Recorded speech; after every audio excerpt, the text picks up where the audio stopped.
Ne sot jemi dëshmitar të situatave të lëvizjes me shpejtësi të ngjarjeve, jo vetëm në vendin tonë, po gjithandej, dhe për këtyre situatave të cilat vazhdimisht kanë ndryshuar, ndoshta dhe prej vitesh, është ajo që dëgjojmë her pas here, e cila mund të jetë dhe pjesë e agjendave dhe pjesë e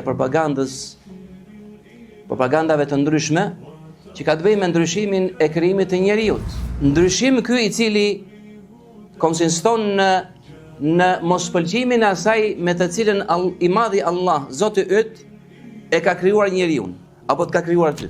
Mospëlqimin me atë që Allahu ta ka bërë ty si hise, ta ka bërë si pjesë. Qoftë dhe gjinin tënde. Ndryshimi i krijimit të njeriu pa nevojë, pa emergjencë, pa patur diçka e cila shtyn në të.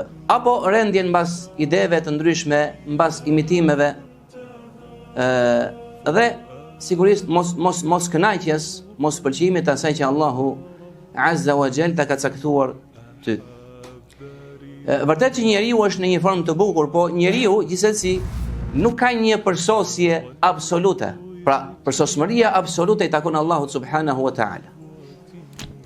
E megjithatë, besimtari i vërtet dhe besimtarja e vërtet është ai apo ajo e cila kënaqet me caktimin e Allahut subhanahu wa ta'ala. عن سيره ولا